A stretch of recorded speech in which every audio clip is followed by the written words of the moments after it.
لوگ اچھائی کی دعائیں کرتے ہیں، اچھائی کی دعائیں کرتے ہیں، اسی طرح بعض اوقات بد دعائیں بھی کرتے ہیں، برائی کی دعا.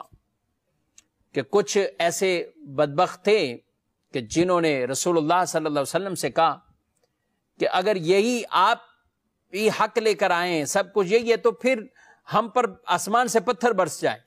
اللہ نے ان پر ایسے عذاب نازل نہیں کیے. کیوں نہیں کیے؟ وما کان اللہ لیعذبہم وانت فیہم. اے محبوب آپ ان میں موجود ہیں، تو اللہ کی یہ شان نہیں کہ انہیں اللہ عذاب دے.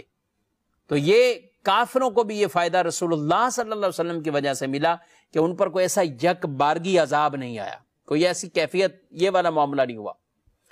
تو اس پر یہ آیت مبارکہ میں فرمایا گیا کہ جیسے لوگ شر کے لیے جلدی کرتے ہیں، تو اگر اللہ ہی ان کے یہ چیزیں جو کہیں ہوئی زبان کی قبول کر لے تو کب کا ان کا معاملہ تمام ہو چکا ہوتا. یہ آیت مبارکہ ان کے لیے سبق ہے.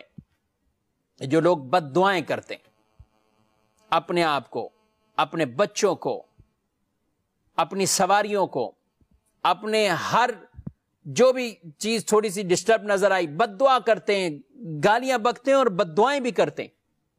اب بتائیے اگر اسی وقت وہ قبول ہو گئی جو بھی کہا، تو پھر ندامت کس کو ہوگی؟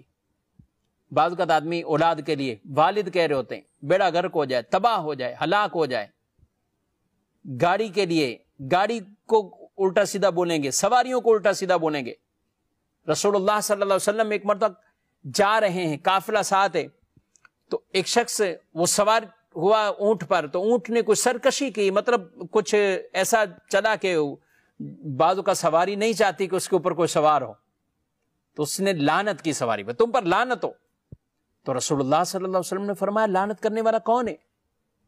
تو بتایا کہ یہ انہوں نے خود ہی کہا میں نے ایسا کیا. تو آپ صلی اللہ علیہ وسلم نے فرمایا کہ اس قافلے سے اس ملعون سواری کو دور کر لو، یعنی جس پر لعنت کی جا رہی ہے.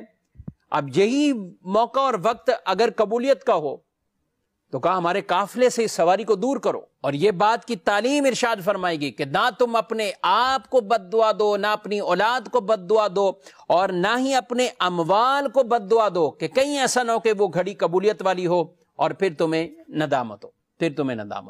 اس لیے بد دعا حتی الامکان اپنے آپ سے آدمی نکال دے. بد دعا یوں جیسے آپ اہل خانہ کو، رشتہ داروں کو لوگ بد دعائیں دے رہے ہوتے ہیں، تو یہ عمل درست نہیں ہے. اور یہ ایسی اگر قبول ہوگی اور ایسا ہی ہوا، بعض تو والدین بڑے عجیب و غریب کلمات بچوں کے لیے کہ تمہارا ایکسیڈنٹ ہو جائے، تمہارا یہ ہو جائے، تمہارا یہ ہو جائے.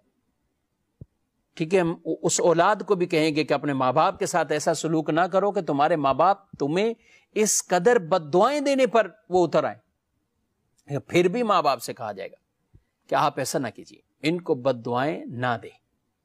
اور یہ تو اللہ کا کرم ہے کہ ہماری یہ بد دعائیں اس طرح قبول نہیں ہوتی جلدی.